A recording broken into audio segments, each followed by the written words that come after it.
Welcome to Mogul Love, and this week I have two exciting guests. So we've got a guy called Dr Dimitrios, and I'll make sure I say it right, Tsivrikos.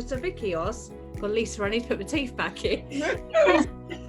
He's one of the leading psychologists. He lectures at London University, but what I love about this is he uses science to help like businesses. So like if you're a business and you want to help connect with people or brands, he like literally gives you all the answers. So really looking forward to talking to him. Wow. With a bit of that advice. So and we have the lovely, and she's gorgeous, Maggie Oliver, and she was a former detective, and honestly, like, praise to her. She was the whistleblower, and she exposed, honestly, it's giving me goosebumps, the scandal for the Rochdale grooming, just horrendous. But it'd be so nice to talk to her. So I'm gonna, and she's our first guest, so I've got to try and make sure I can let her in, because I keep, I'm like, Rusty, we just have Rusty on, like, you're trying to do the volume, I don't know what I'm doing. So, Maggie, are you there?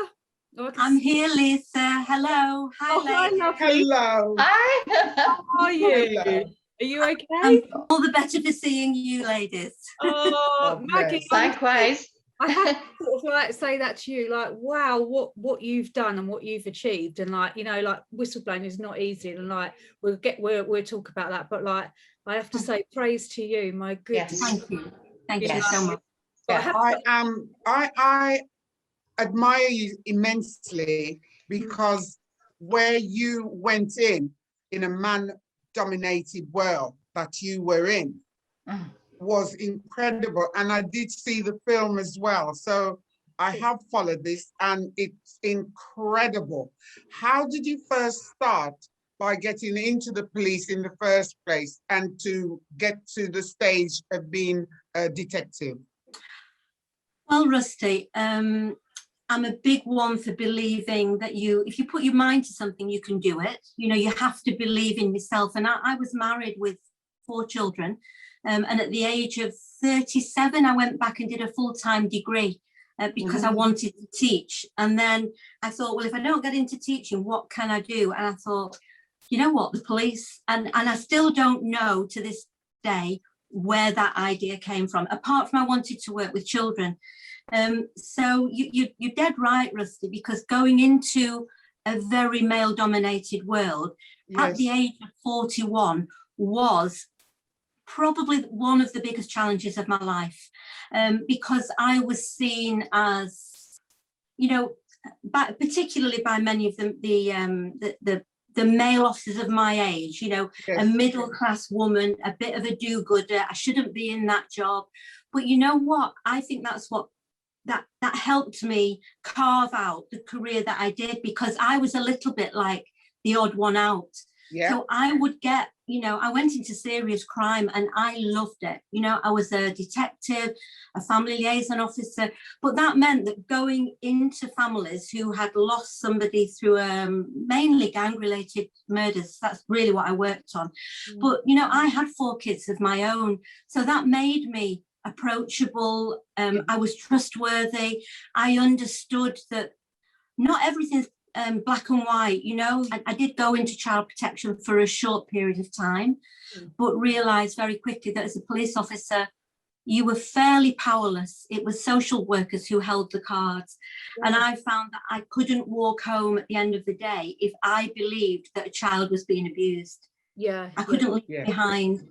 That's why I went into major crime, because I thought, you know what, the crime has happened. We've already got a dead victim, and I will do my best to help them through the process afterwards. But my strengths were always with victims, with vulnerable people, with building partnerships and relationships. So I dealt a lot with children missing from home.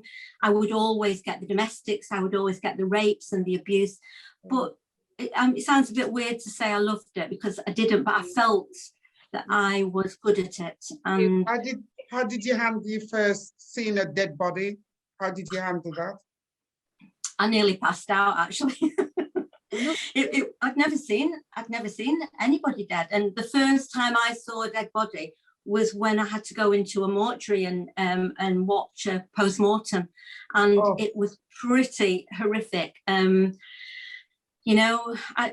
yeah, you can't, I never wanted to let the side down. So, you know, I would grit my teeth and I would get through it and, you know, put the Vic under your nose and avoid looking at the sounds. But it was just part of the job. But, you know, I did love it. I worked on some of the biggest jobs that GMP had because I was out of the ordinary.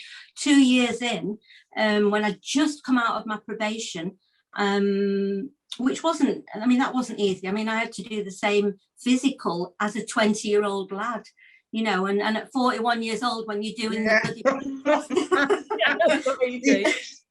you feel that MOT needs to be looked at. You know, I still get panic stricken when I hear that, you know, with the bleep test, you get that change of sound. But, you know, I did it, and but it was life changing. You know, my husband at the time, obviously, my Norman, he died when he was in 2005. So, but he, you know, he was a builder, he was a joiner. We were just an ordinary family. So it was a complete change of direction and life. But, you know, I didn't know, I joined the police to do good. You know, I joined the police to make a difference. And we all swear our oath of attestation. So you promise that you will uphold the law, that you will protect the vulnerable, that you will you will uphold fundamental human rights, act with integrity. And, you know, and that's what I promised to do. And when I saw well, initially I believed it was just GMP. Obviously, it's been a long journey from there, because my first introduction to the grooming gang was 2005. And GMP shut that job down. We had 100 men on paedophiles on a database. We had well in excess of 3 dozen children. And I worked on it about 1.5 years, and it had gone to the major incident team, full-blown job. You know, there was no doubt what was going on. And I came back to work a couple of months later, and it was called Operation Augusta. And that investigation had just been shut down. Nobody had been prosecuted, all the 100 men. And that was the tip of the iceberg. 100 men? Yeah, and that was at this, you know, we'd just gone onto the major incident, the Holmes database.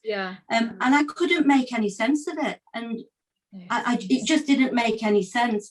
Well, and I know I'm whizzing through things, but if anybody really wants to know the full story, you know, they should read my book. Yes, good, good. Is it on audio? It's on Amazon, on Amazon, and it is on audio, so you can order it on Amazon. But Operation Augusta left a horrific taste in my mouth, and actually last year, after 15 years, this is quite apart from the Rochdale case, there was an independent inquiry put together, and that officially found that GMP, Greater Manchester Police, closed Operation Augusta because they wouldn't put the resources in. They consciously made that decision to shut the job down. So they've now been forced to reopen that case. They've renamed it Operation Green Jacket. But I think that gave it was a little bit of, it will never make it right, because those men continued to abuse children for another 15 years. But I think what it did, it sent out the clear message that I was telling the truth. They tried to cover it up. They tried to cover it up. I had to walk away from Augusta because I'd no evidence. You know, they closed that job down when Norman was terminally ill. But roll forward 5 years, and then they came and headhunted me to join Operation Span, which was an identical job to Operation Augusta. And basically I told them to stick it. I'm not going there again. I'm not interested. But they gave me cast iron guarantees that if I joined that job, that we would protect those children, we would hold their hands right through the process. And eventually I said, okay, I will do my best. 8 and 9 months later, it was like it was a bit like Groundhog Day, you know. I've done it back to the same thing. Back to the same thing. And the second time I saw it, I thought, I can't walk away from this again. But initially, I thought it was one lazy officer who wasn't doing his job. That's how naive I was at that point. I couldn't believe that this was deliberately happening and the decisions were being made at the top. And I spent 18 months actually. And that 18 months, even though I've lost my husband and I've lost my little granddaughter, that was the hardest 2 years of my life, and almost destroyed me. You know, I couldn't sleep, I couldn't eat. I ended up unconscious on the floor at work eventually. It was just, I felt, you know, I had senior officers saying, give us your phone, as if I'd done something wrong. I was being threatened in writing and verbally with possibly going to prison. I went to the chief. Why? Because what I was being told was that everything that I was saying was based on information that I had come into the possession of because of my role as a serving police officer, and that was confidential and I must not share it. So and my federation dropped me like a ton of bricks when I wouldn't back down. I went to the chief constable, I went to the Home Office Select Committee, the IOPC, the Children's Commissioner, and eventually I collapsed at work and I was literally unconscious on the floor. And my team took me, I'd walked off the job by this time because they had dropped the kids that had put their life on hold, and spent, you know, 9 months giving us multiple video interviews, naming 30, 40, 50 men who had raped them. I had a child that was 13 years old when a 40-odd-year-old man had got her pregnant. We'd got a fetus. We knew who the abuser was. The fetus had been seized unlawfully and was in a freezer. And you know what? I could go on for more than an hour. I'll tell you what the deciding factor was. I sat on my own at home. I was on the sick, and all the Hillsborough thing was just on the telly. And I looked at the TV and I saw all these families who had spent 30 years trying to find out what the truth was. Yes. And I've got 4 kids, and I thought, you know, 30 years time, I'll be pushing up daisies.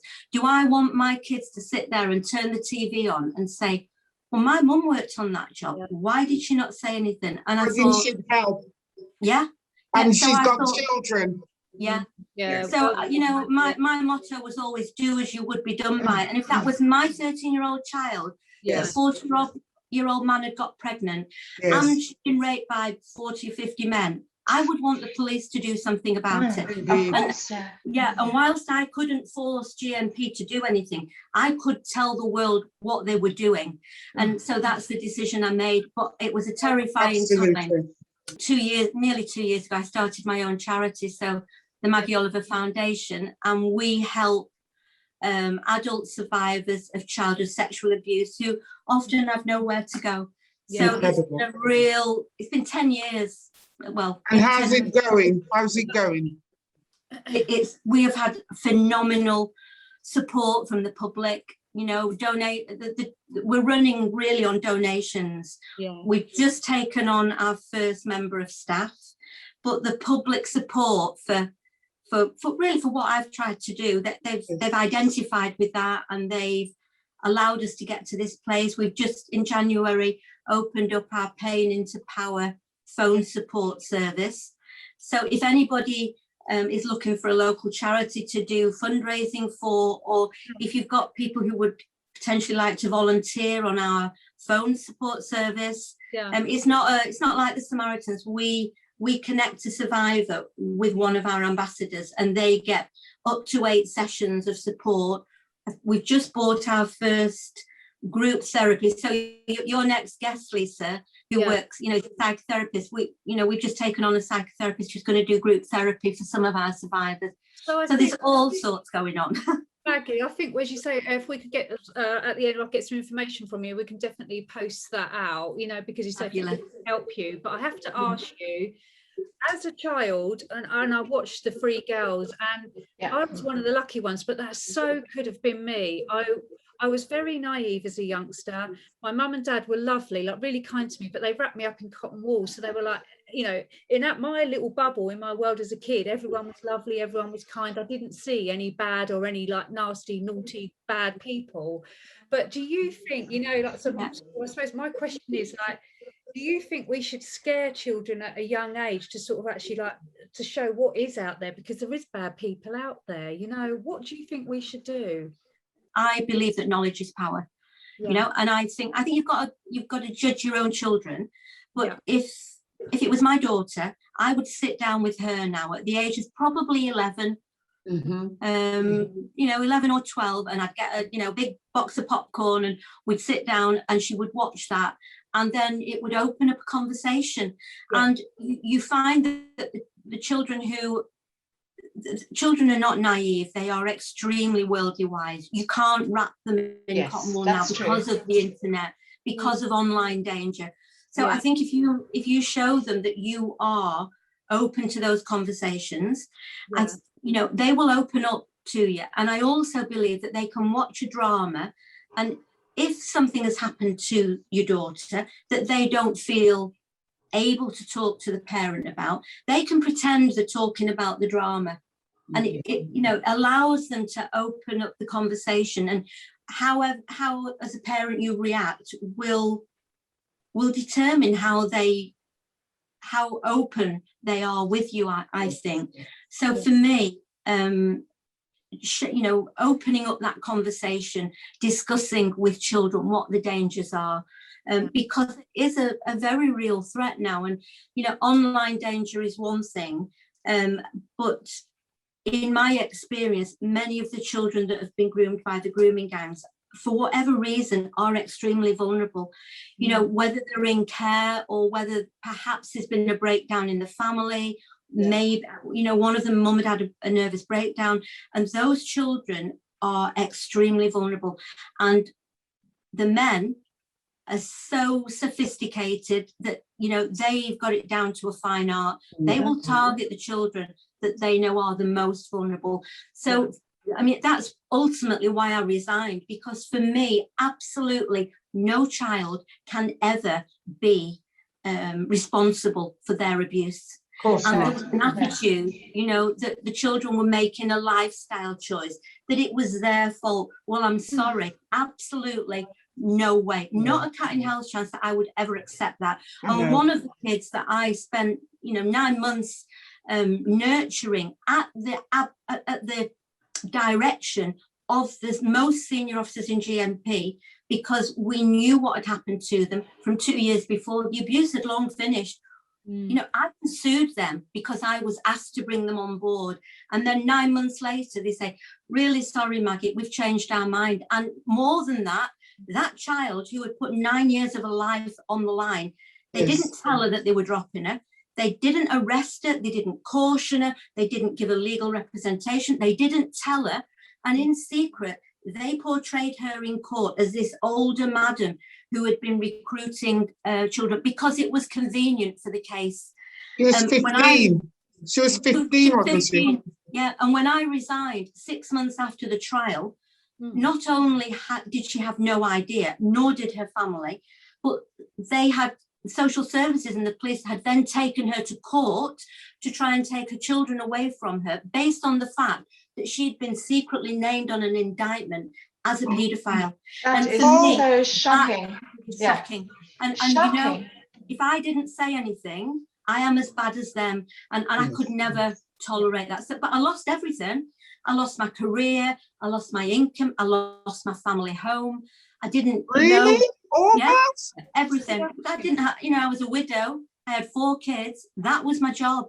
You know, I had, it was terrible. What I say, like Norman died. Oh, I'm sorry to make I'm very sorry to hear it. I admire you so much, and this should never ever happen to you. No, it should, and you know, disgraceful. You know, and actually, I became the enemy you know, they tried to say I was this woman who had become too emotional. This is the chief constable. I was too emotionally involved. I was bereaved. Well, if I could swear now, I would swear, but I won't. Feel free. We can bleep it. You actually Feel free. This is a scary moment. Believe me. Right. Well, what I would say is, you know what? F- off. Exactly. No, with that. absolutely. Yeah. There was nothing wrong with me. You asked me to go and bring those kids on board. And I am sorry, I did not lose the plot. What made me lose the plot was the way you treated those kids. Yes. And to pretend that what you did was right, it wasn't right. And if I allowed that to go on without challenging it, then I'm as bad as them. Yes. So, but I didn't know where that journey was leading at that point. They picked on the wrong person, really, when they picked on me, because I just couldn't walk away. I would say if anybody is in that position I was in, get in touch through the website. There's a contact form, the MaggieOliverFoundation.com. And if one of the drop downs is I need help. So you put in there that you need help. We will point you in the right direction. We'll help in any way we can, because, you know, I was all on my own. I didn't know anybody else who had been. No, I didn't. So I don't want anybody else to be in that position, because it's a lonely road, and it's a scary road. But that, you know, I always say it, what doesn't kill you makes you stronger, really. Well, it certainly has made you stronger. Yes. You know what? You deserve the biggest round of applause, Maggie. Literally, you're amazing. Sorry. You know, so please spread the word. Thank you so much for being a guest. You were amazing, and we're going to put a lot of information on our site. So we'll get in touch, and as you say, if I can put anyone who's going through similar, on your website, we've much information on there to help them to come to you. So thank you so much. It's been wonderful, an absolute pleasure, and thank you, Lisa. Thank you all. Thank you. Have a lovely day. Lovely to meet you. Lovely to meet you. Yes. Bye-bye. Bye. Oh, she was lovely, wasn't she? What an honour to meet her. Yeah, absolutely. I saw the TV show and I thought, my God, what the most bravest woman I've ever met. Incredible. Incredible. I think now, hopefully, we've got Dimitrios on. Hopefully. Hello. Hello. How are you? Hi, Candy. Thank you. Every week I always get a lovely little bit of eye candy, and we certainly have it. We have. We've got candy floss a lot. I know. And super intelligent as well, you know, like you've got it all, you know. I should be doing this panel more often. Dimitrios, we've been we've done some work together now, and hopefully that'll be coming out soon. But Dimitrios has been he's been working on Big Brother. You analysed so many different people, haven't you? I think you've been doing is it Celebrity Big Brother or Big Brother? Yeah, a bit of both. Yes. A bit of both, but you analysed it. But also, I love this that. So if you're a business and you want to connect with people, you know how to do that. You know, so if you've got big brands, and I thought I'd love a few tips. You know? Absolutely. How do you reach people? In terms of how do we reach people? I mean, to start with, it's not magic. There's a number of techniques and tools out there that we do use to get to understand how people think, how people actually make decisions, and so on. And I think at times, with people in business, we all sort of enter almost like an autopilot mode. We do things in the same way. So I think what a psychologist comes and does is not that we are magicians and we're trying to understand everything about you, but we just highlight those patterns to you, and you say, do you know, in that sort of circumstance, you're actually doing X, Y, and Z. Why that might be. Have you ever thought about it? So we are creating a dialogue, and at the end of the day, it's the individual, the business individual, who's actually in the hot seat, so to speak, that who's going to give advice to themselves, because these are the only people that can give advice to themselves, like everyone else. So for us, we act almost as a mirror, where we know with different techniques and different tools, we're asking people to think again about the decisions that we make, how we connect with people, and in reality, how do we use our emotions? Our emotions, something that it can be a great asset within a business, or can actually derail us, because there are also a number of individuals that perhaps they can't handle the emotionality of a situation or another individual, and perhaps they might derail. So that's what we're trying to do. We all have these aspects, the intentions to at times derail. So how can we hold that back to turn into something more creative? No, In Big Brother, where the situation is where everyone's locked in this glass bowl, really, fish bowl, and would you then be able to see who's going to break down first, or what do you say to people? Do you say to the producers, I think you should probably not give that person too much pressure because they're going to fall apart? Is that how it works? Because I'm not quite sure. Sure, absolutely.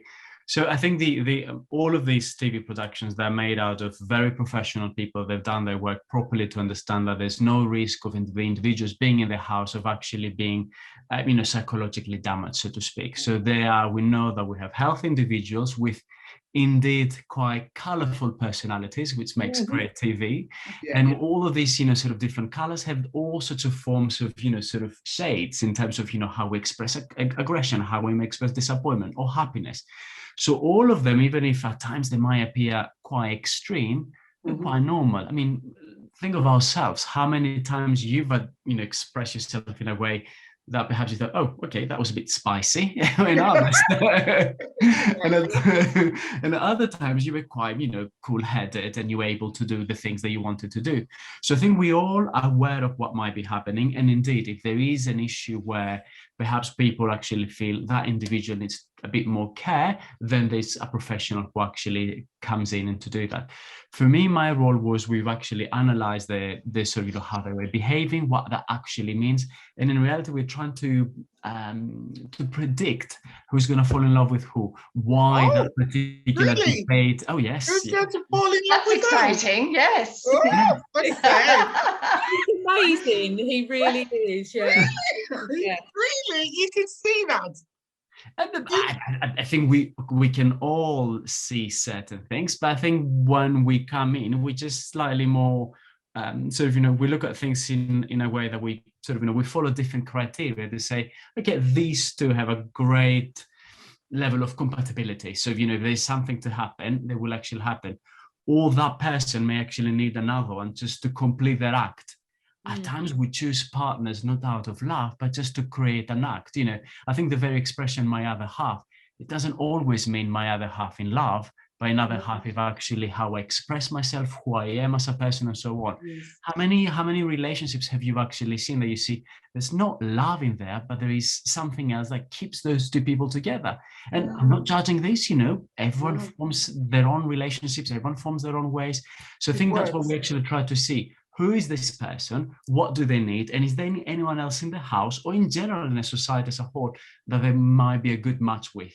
How that match is constructed, up to them. Everything is allowed as long as there's no violence and there is respect. Absolutely. Yeah. So can you do this for a dating website, for example? I would love that. I would love that. Absolutely. Like Mogul Love, you could sort of match up people. You could see people and think that person would fit very well with that person, and give some advice as to how to go about it. I think it'll be really, really fun thing to do. And I've worked with Lisa not that long, but I think I've looked into the website, I've looked into the services, and I think this is a great service because a lot of us are quite rusty, and also we reach a lot and actually think that we know ourselves. But what I'm certain of is that actually we all change, we all evolve, we all, we started from something, but we're evolving to something else. That we spend so much time and energy, I think, especially in the West, about our careers, and we neglect our feelings, we neglect who we are. So I think what a psychologist can actually do is just come in and actually say, let's explore that individual. What do you actually want? Who you really are, and who will be a great match for you to really meet the authentic needs rather than the theater. And I think, of course, theater is important. We need all of that to understand it because it tells you a great deal about who you are. But it's incredibly important to tap into who they are at that given stage. I'm not saying people don't know who they are. They do. But I think at times we're slightly, more obsessed with work than we should be with who we are. Yeah, dating apps then, because people just they see the profile and you literally just analyze it within like seconds. You just see the face, you like just swipe it. Yeah. What could you do? Like how could someone like be more attractive like in their profile to sort of people to stop and actually look and listen? Yeah, I think for social media, and I've had some people that they came to me and I say, how do we present ourselves on social media to actually do that?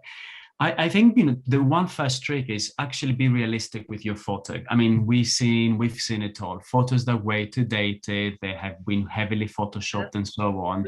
Yes. Yeah. Or things that they've been done, and you're like, no, just be authentic. And I think also your description is quite an interesting point, because people actually these days read. Of course, people who you actually want to meet up, they should have read your profile properly rather than just liking it.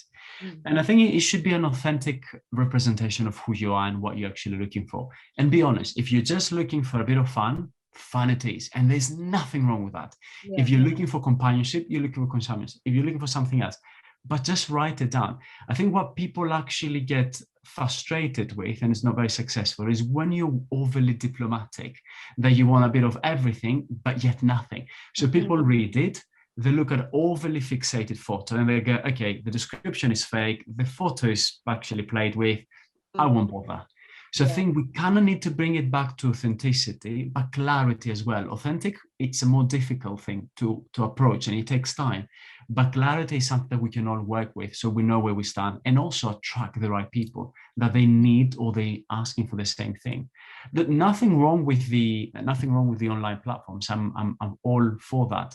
But as long as people are willing to meet, I think if you're just simply hiding behind a screen, that's a very unhealthy habit. So if you do that, just delete it.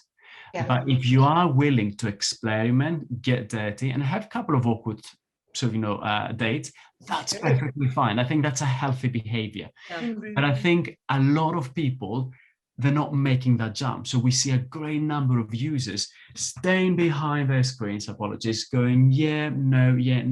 But the experience stops there. And that's very soul damaging, because they never experience, they never understand, and they never actually get themselves out. So what I say to people is, I'd rather you go out and have a date that could be a disaster and have a laugh at it, rather than hide behind the screen. I agree. I think it's so on the money, as you say, because you just never know what experience you're going to happen. I went on a date. I'm just going to literally very short. Please. I went on a date 2 hours. I fell down a moat. I was rescued by the fire brigade, the police, the ambulance. They had to get a stretcher to get me out. Honestly, very embarrassing. But I never have had that experience. I met. Did you impress him, Lisa? No, it didn't go well. I didn't have my lovely knickers on, but when they get me a stretcher, they put me up the wrong side, and you could see my knickers. I thought, oh, for goodness sake! But it's just that I met someone who it was really good fun. We had a good chat, we had a laugh, and I never have experienced that and had a laugh. I didn't hurt myself. I was very lucky. Thank heavens. And I met lovely firemen, the police, they're all in hysterics. So, but he said, how long have you been down here, Miss Palmer? He said, this ruins has been here since 1066 or whatever it was. So, yeah, as you say, I think come back to you, Dimitrios. Yeah, as you say, you just don't know what you're going to experience, and the new people you're going to meet. It's wonderful. Exactly. I think life is a beautiful journey, loads of experiences, great people around us. So we might as well get out. That's the most important thing, because at the end of the day, these are the dates that you're going to experience and remember. So for the rest of your life, yes. Precisely. So let's get out and get dirty. Just stop scrolling and start living. That is a tool to get us out, not to hold us back. And that's the balance. If you're on a first date, is there anything you think you should ask that's like you really like extract like a lot of information you can find out about that person? And ask them for something, take on the news. Obviously, it's the first date, you don't want to be a psychologist. Don't be me. Trust me. Oh, you're wonderful. So ask them about something positive, something really positive in the news, and actually ask them to see how do they rate something positive, the words that they use, how they embrace it, how a big part of it is. And ask them something about challenging, about coronavirus, for instance. Just ask them a quick question, how did you cope with the coronavirus? And then I think you will actually get a number of layers how people actually deal with adversity. Because at the end of the day, all of us, we might be very different, but what you're looking for a partner is how much they embrace fun and happiness, Yeah. And when it happens to actually something that's quite negative, how do they deal with adversity? Do they go all crazy with, theories of, that, oh, it's all planted to us by Microsoft and it's a big conspiracy theory? Or do they go with something, it was tough, but I think I'm really happy that it's coming to an end. Let's get on with this. So I think it'll be great. So it will look authentic because you're discussing, news and discussing public things, but just always think, are something really positive, how they deal with positivity and how they deal with negativity. And that will tell you a lot. And about their family, again, if they've come from a big family or a low family, you don't have to go that deep. Those three things can tell you a great deal about a person. Wow. Do you think now that lockdown is ending and people actually haven't been able to go out on dates, is that going to be a bit of a psychological block for quite a few people to actually get the courage to go out again and meet new people? Okay, let's be honest. We have been damaged. This year has been traumatic. Let's not hide. It has been really tough for people. So what we've actually seen with people slowly coming out of lockdown, there's a great level of insecurity.